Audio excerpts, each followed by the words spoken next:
자, 사랑합니다. 축복합니다. 사랑하고 축복하는 거 맞으시죠? 네, 맞으실 거라고 믿습니다. 고난을 평안 세 번째, 고난을 넘어 참된 안식으로라는 제목의 말씀을 함께 은혜를 나누도록 하겠습니다. 부활하신 예수님께서 두려움에 떨고 있던 제자들을 찾아오셔서 가장 먼저 던진 말씀이 뭐였을까요? 뭐 먹을래? 이랬을까요? 그렇지 않죠. 바로 너희에게 평안이 있을지어다 였습니다. 예수님께서 이 땅에 오시고 십자가를 지시고 죽으시고 부활하신 그 모든 사역의 궁극적인 목적과 지향점 중에 하나가 바로 우리에게 하나님이 주시는 평안, 곧 지난주에 말씀드렸듯이 샬롬을 주시기 위함이었습니다. 우리가 삶에서 평안을 유지하는 것은 단순히 마음을 편하게 산다는 차원을 넘어서는 것이 매우 중요합니다. 왜 그러냐면 사람이 마음속에 두려움, 근심 혹은 분노가 가득 차 있으면 결코 바른 판단과 옳은 결정을 내릴 수 없기 때문이죠. 두려움에 휩싸인 사람은 본능적으로 이런 결정을 합니다. 피하는 결정, 도망치는 선택, 이런 것들을 내리죠.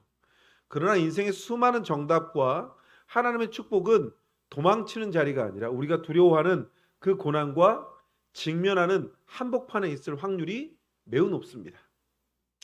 한나를 한번 떠올려 보시죠. 한나는 속이 까맣게 타들어가는 비통함 속에서 소리조차 내지 못하고, 제가 이렇게 말씀드렸어요. 꽃같이 붉은 울음을 밤새도록 삼켰던 여인이라고 말씀드렸습니다. 그런데 하나님의 임재 앞으로 나아가 기도하고 응답을 받은 후에 성경은 어떻게 기록하냐면 이렇게 기록합니다. 가서 먹고 얼굴에 다시는 근심빛이 없으니라. 뭐라고요? 가서 먹고 얼굴에 다시는 근심빛이 없었다. 여기서 제가 이 다시는 이라는 말에 주목하시라고 말씀드렸습니다. 한나가 집으로 돌아간 뒤에 자녀를 키우며 남편의 다른 아내인 분인나하고 부딪히고 삶의 크고 작은 문제들과 다시는 안 만났을까요? 그렇지 않아요? 세상의 고단함은 계속되었을 겁니다. 그러나 한나에게 다시는 근심빛이 없었다는 것은 어떤 어려움이 찾아와도 이전처럼 절망의 침상으로 굴러떨어지지 않고 하나님이 주시는 평정을 즉시 회복하는 영적인 상태. 쉽게 말하면 두 번 다시 안 하는 거예요. 우리 매일 얘기하죠. 이거 다시는 안 할게요. 다시는 안 할게요. 하지만 늘 다시는 하잖아요. 그런데 지금 한나는 이 다시는이라고 말할 때는 근심빛이 없었던 것은 이제 그에게 어떤 고난과 역경이 닥쳐오고 어떤 힘든 상황 속에서도 그런 일을 하지 않는 영적인 상태. 이걸 샬롬의 회복력이라고 이야기합니다. 그러니까 샬롬이 오면 그냥 샬롬으로 끝나는 게 아니라 샬롬은 계속해서 우리를 회복해야 한다는 뜻이죠. 그러니까 사람들이 얘기해요. 평안하십니까? 평안하셨습니까? 어떻게 좀 잘 지내십니까? 라고 말은 하지만 이게 매번 새롭게 다가올 뿐이지 이것이 계속해서 지속력은 없다라는 것이죠. 또 하나, 광야에서 매서운 쓴맛을 본 이스라엘 백성들, 어떤 쓴맛을 봤을까요? 물 없는 거, 배고픈 거, 혹독한 더위, 추위, 이런 것들을 온몸으로 겪은 이 이스라엘 백성들이 시내산 아래에 모였을 때 하나님이 이스라엘 백성에게 이렇게 선포합니다. 이건 있어? 오케이, 고마워. 나는 너를 애굽 땅 종 되었던 집에서 인도하여 낸 내 하나님 여호와다. 뭐라고요? 언제? 이게 언제라고요? 쓴맛을 보고 있을 때. 여러분, 달콤한 맛이 있을 때가 아니라 쓴맛을 경험하고 있을 때. 이 쓴맛이 뭐예요? 배고프고 춥고 먹을 것도 없고 물 없고 이런 것들을 가운데 하나님이 그들을 불러내서 이렇게 말씀하셨다고요. 나는 하나님 여호와야. 이런 말을 들으면 우리 이렇게 얘기하죠. 아니, 좀 평안할 때 그런 말 하면 안 되나? 하나님이 가나안으로 바로 데려가지 않고 고된 광야로 끌고 다니신 이유, 우리는 계속해서 듣고 있습니다. 그 고난 속에는 하나님의 특별함과 메시지가 있다고. 많은 사람들은 생각하죠. 사망의 음침한 골짜기를 다 지나고 나면 고통이 완전히 끝난 다음에야 평안이 오겠지. 그러나 아니죠.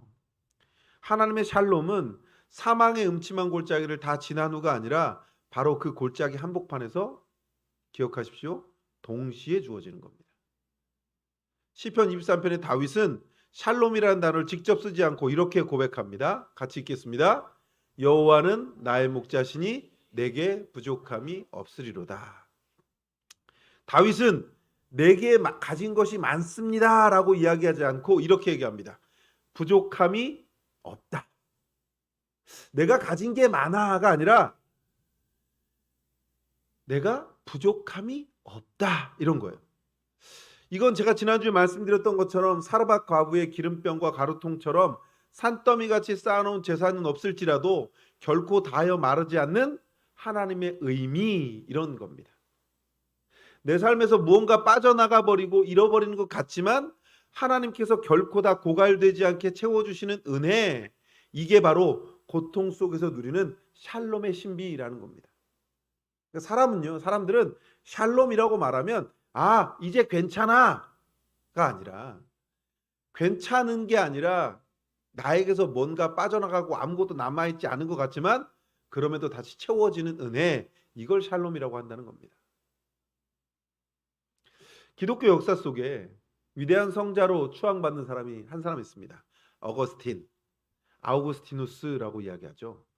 이 사람은 젊은 시절에 방탕하고 방황하는 삶을 살았습니다. 그의 어머니 이름이 모니카거든요. 모니카는 이 어거스틴을 위해서 눈물로 기도합니다. 당시 어거스틴은 하나님을 모르는 사람은 아니었는데 하나님과 좀 일정한 거리를 두고 삶을 살았습니다.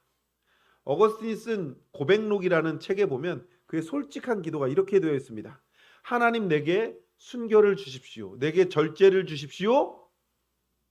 뭐라 그랬을까요? 그 다음에 그러나 지금은 아닙니다. 뭐라고요? 그러니까 이 어거스틴이 하나님을 모르는 게 아니에요. 온전한 삶을 살기를 원해요.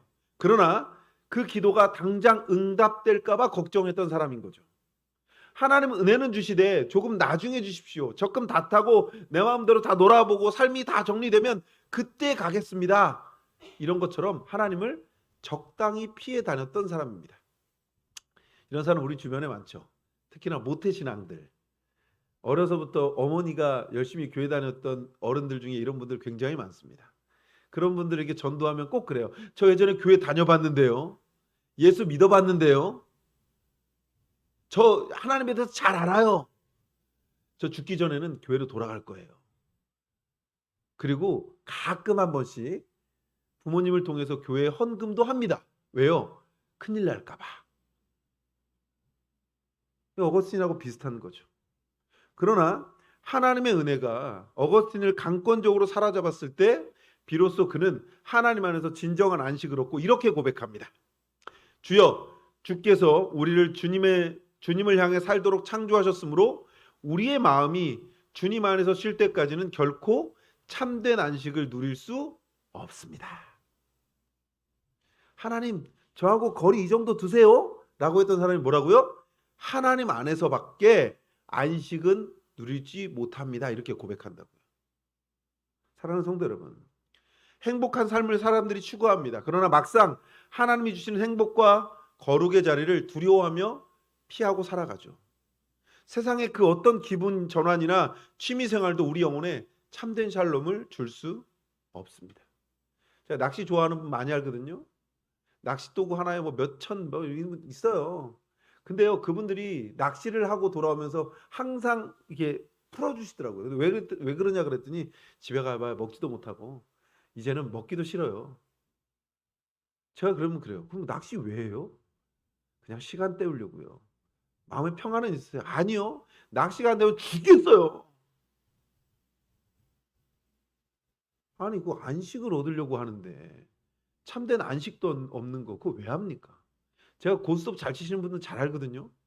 고스톱 잘 치시는 분들 중에 쪼는 거 좋아하시는 분 있습니다. 이 쪼는데 쫄 때는 기분이 좋아요. 근데 이것도 따야 기분이 좋지. 쪼다가 방송에 나가는데 쪼다가 꼴면 이러면 기분이 그때부터 안 좋은 거죠. 뭐 잘 생각해 보십시오. 세상에 취미 생활이나 이런 것들 기분 전환은 되겠지만 이게 참된 샬롬을 줄까요? 참된 안식이 있을까요? 오직 하나님과 바른 관계를 믿고 그 품 안에 거할 때 세상에 설명할 수 없는 평안이 임하는 겁니다. 찬송가 413장에 내 평생에 가는 길이라는 찬양이 있습니다. 이 작사한 스페포드라는 교수는 한순간에 재산을 다 잃었습니다. 사랑하는 내 딸마저 바다 한가운데서 잃어버린 비극의 현장, 그 깊은 바다를 지나가며 이렇게 노래합니다. 내 평생에 가는 길 순탄하여 늘 잔잔한 강 같든지 큰 풍파로 무섭고 어렵든지 나의 영혼은 편하다. 내 영혼 평안해. 이거 제정신으로 할 수 있는 고백일까요?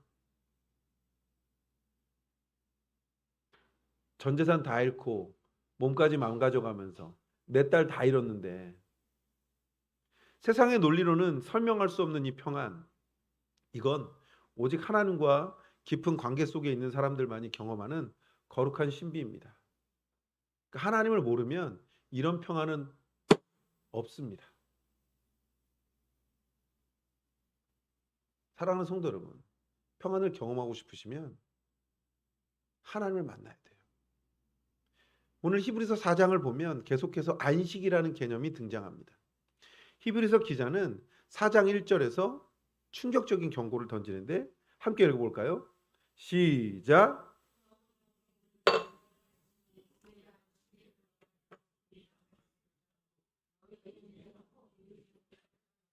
함이라. 아멘. 오늘 기자는 성도들을 향해 이렇게 얘기합니다. 두려워하라. 두려워하라. 왜 그럴까요? 복음을 들었음에도 불구하고 안식에 들어가지 못하는 사람들이 있다는 겁니다.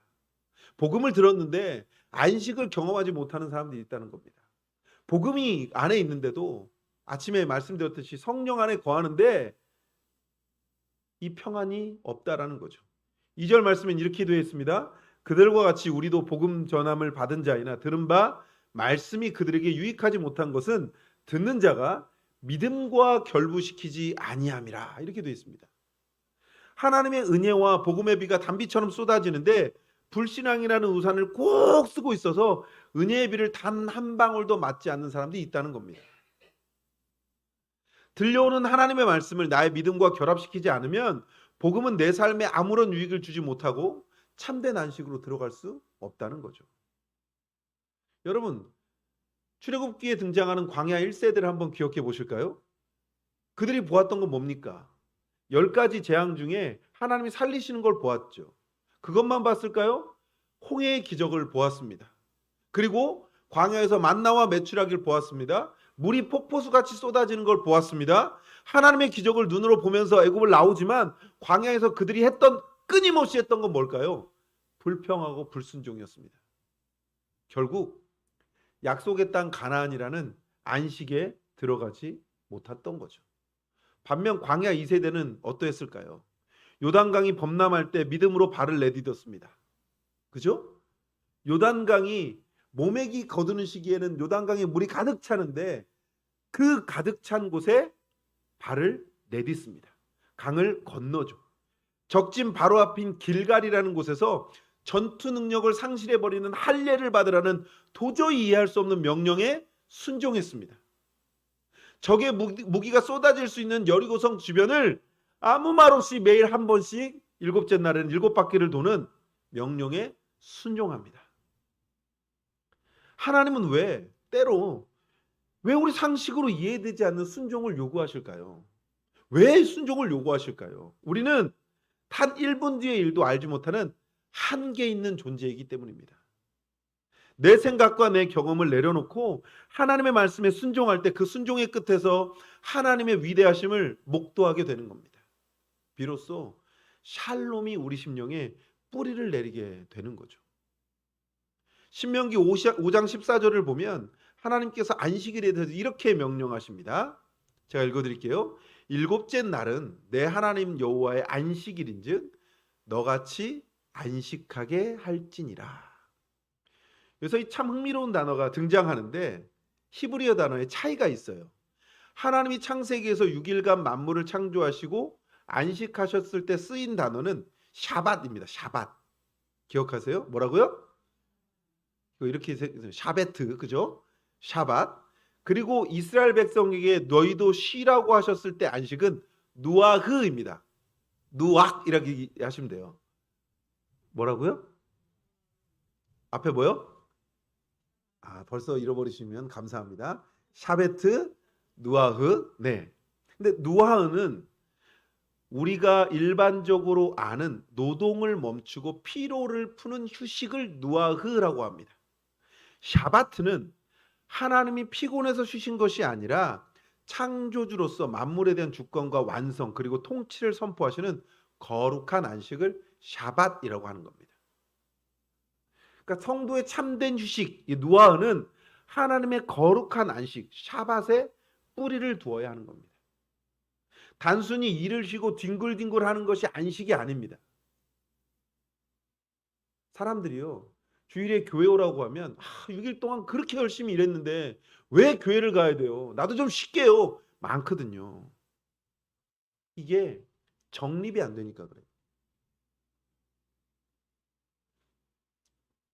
제가 목사로 살다가 잠시 쉬면서 일을 했잖아요. 일을 하면서 느낀 게 참 세상 참 힘들게 산다라는 거예요. 힘들게 산다라는 게 다른 게 아니라 6일 동안 정말 피 터지게 일하더라고요. 그러니까 주일날 피곤한 건 당연합니다. 그런데 한번 생각해 보자고요. 주일이 단순하게 우리에게 그냥 안식만을 주는 날일까요? 우리가 주일을 쉬는 이유는 단 하나입니다. 6일 동안에 하나님을 만나지 못하니 단 하루 하나님을 만나는 날을 정하는 겁니다. 로즈데이라고 하죠. 주님의 날 아니겠습니까? 매일매일의 삶이 로즈데이면 괜찮습니다. 그런데 우리의 삶은 매일매일이 그렇지 못하거든요. 하루라도 하나님과 하는 그 거룩한 안식을 겪지 못하니 하루만이라도 하자라는 겁니다. 뭐가 잘못됐어요? 주객이 바뀌었다는 거죠. 내 삶의 안식을 누리려고 하니 하나님과 함께하는 안식이 기쁘지 않은 겁니다. 그런데 어떻게 해야 돼요? 하나님과 누리는 그 안식이 무언가를 알아야, 샬롬을 알아야 내가 이 앞에서 왜 6일을 열심히 살아야 되는지가 명확해진다라는 거죠. 하나님이 내 삶의 창조주이시며 내 삶의 주인이시며 모든 것을 통치하고 계신다라는 사실 인정하는 것이 바로 성도들이 누리는 안식의 핵심인 거예요. 그런데 우리의 영혼이 이 거룩한 안식을 누리지 못하도록 끊임없이 방해하는 요소가 있는데 이런 겁니다. 여름밤에 조용히 잠자려고 하면 귓가에 뭐가 와요? 뭐가 와요? 엥 거리는 아주 작은 까만 모기 한 마리 있다고 생각해 보십시오. 우리 김범수 집사 맨날 얘기하는 군대 모기, 그죠? 까만 모기. 몸집이 보여요? 안 보입니다. 잡으려고 해도 안 잡혀집니다. 근데 그 모기 한 마리 때문에 어때요? 밤잠을 설치고 다음날 피곤해지고 짜증이 나고 일의 능률이 떨어지는 겁니다. 우리 영혼에도 이 작지만 치명적인 까만 모기가 있는 겁니다. 그게 뭐냐면 한 단어로 말하면 교만입니다. 교만. 루터교회 수이간 목사라는 사람은 죄는 하나님의 놀이를 하는 것이다 라고 했습니다. 내가 하나님이라도 된 것처럼 내 눈으로 보고 내 마음대로 해석하고 내 삶의 주권을 내가 쥐고 조종하려는 시도, 이 상황은 끝났어, 이 길은 망하는 길이야 라며 내 멋대로 결론을 내려버리는 것, 이 바로 이 교만이라는 것이, 이 교만이라는 모기입니다. 잠언은 교만에 대해서 엄중히 경고하는데 이렇게 얘기합니다. 같이 읽겠습니다. 시작.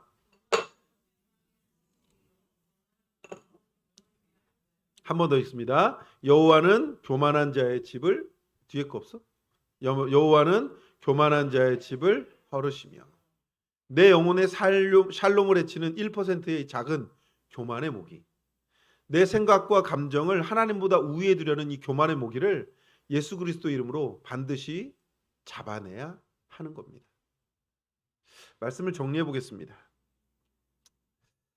저와 여러분이 세상의 근심과 무거운 짐에 눌려 하루하루 신음하며 살기를 원치 않으십니다. 하나님은 애굽의 죄와 사망의 사슬에서 우리를 건져내신 여호와 하나님은 오늘 광야 같은 인생길을 걷는 우리에게 결코 마르지 않는 은혜, 부족함이 없는 샬롬 주시기를 원하는 분입니다. 상황이 어렵다고 해서, 환경이 어렵다고 해서 내 눈과 감정 해석을 먼저 믿지 마십시오. 내 생각과 판단을 멈추고 나를 애굽에서 인도하여 내신 여호와 임재 앞으로 나아가는 겁니다. 복음의 말씀을 듣는 것에 그치지 말고 그 말씀을 나의 삶 속에 순종의 믿음으로 결합시킬 수 있어야 하는 겁니다. 내 안에 불쑥 찾아오는 불신앙과 교만의 모기를 기도와 말씀으로 잡아내야 하는 겁니다. 눈이 안 보이면 얼마나 불편할까요? 눈이 안 보이면. 불편하세요? 눈이 안 보여 본 적이 없죠? 저는 지금 렌즈를 끼고 있지만 렌즈를 빼면 잘 안 보이거든요. 그러니까 새벽마다 힘들어요. 이렇게 가끔 제가 안경을 안 끼고 올라오면 안 보이는 겁니다. 앞에서 뭘 해도 잘 안 보여요. 어른 거리기만 하지. 근데 안경을 딱 끼는 순간 어떤 일이 벌어지냐면 세상이 밝아지죠. 근데 요새는 노안 때문에 앞에 잘 안 보여요. 그래서 제가 이렇게 크게 보는 이유가 노안 때문에 그렇습니다. 옛날에는 A4지 한 장 이렇게 10포인트로도 잘 보였거든요. 요새는 딱 안 보여요.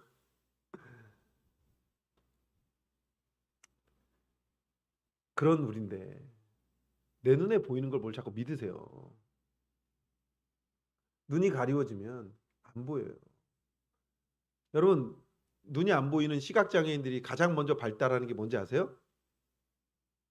청각이에요, 청각. 그리고 뭐가 늘어나는지 아세요? 촉감. 제가 아는 시각장애인은 손으로 사람을 판단해요. 아무리 숨기려고 해도 미세한 것까지 발견해내더라고요. 우리는 가끔 눈을 닫아야 될 때가 있어요. 귀를 닫아야 될 때도 있습니다. 촉감을 닫아야 될 때도 있습니다. 그 말은 뭐예요? 다른 것들을 활성화해야죠. 자꾸 눈으로만 보고 귀로만 듣고 해결하려고 하는 것은 죄송한데 하나님 앞에서 교만입니다. 교만. 하나님 거기까지요. 하나님 더 이상 내 삶에 들어오지 마세요.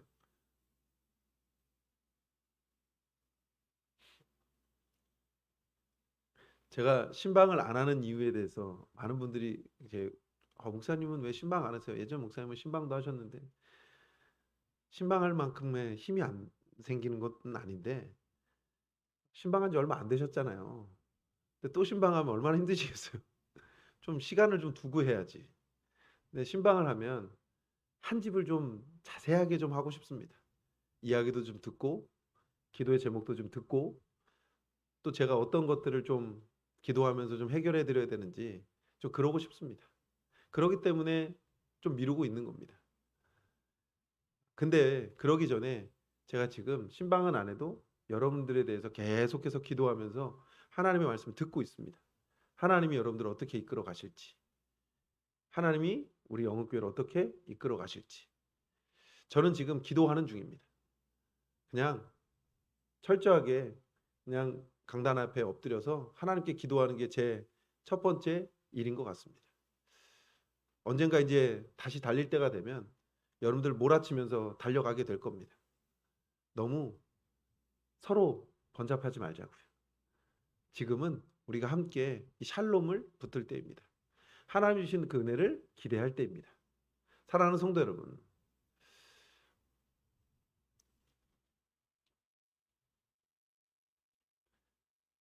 벼 털어보셨죠? 벼. 제 서울 분들은 안 해보셨겠지만 지방 사는 분들은 알곡 다 털어보셨죠?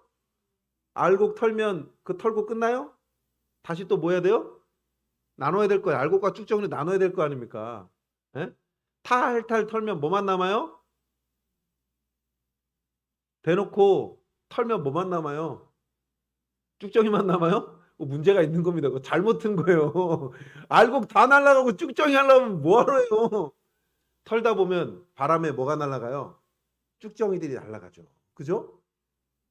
우리 삶에 쭉정이를 좀 날리자고요. 그죠? 지금 우리에게 필요한 건 바로 그겁니다. 그런 시간이에요. 그런데 이런 분들이 있습니다. 내가 알곡인지 쭉정인지 잘 몰라서 자꾸 내가 날아가시는 분들이 있어요. 제발 몸에다가 무거운 추라도 좀 다십시오. 내가 쭉정인 것 같아요, 목사님. 그러면 10kg짜리 추라도 하나 다세요. 그럼 안 날아가겠죠. 그게 뭐예요? 기도입니다. 기도. 제가 왜 이렇게 자꾸 목사님 왜 요새 자꾸 기도 얘기하는 우리에게 필요한 건 그거예요. 우리 교회에게 가장 필요한 건 기도입니다. 하나님을 찾는 시간. 제가 지금 평안에 대해서 3번 이야기를 했습니다. 그렇죠? 3번 이야기를 하면서 여러분들 어떤 은혜를 받으십니까? 한나, 사르밧 과부, 다윗 다 어떤 사람들이에요? 고난과 어려움 가운데서도 하나님의 샬롬을 기대했던 사람들입니다. 출애굽 1세대는 눈으로 보았지만 실패한 사람들이고 출애굽 2세대는 말씀에 순종하는 사람들입니다. 말씀에 순종하면 평안을 얻지만 말씀에 순종하지 않으면 그 평안은 내 것이 아니게 되는 겁니다.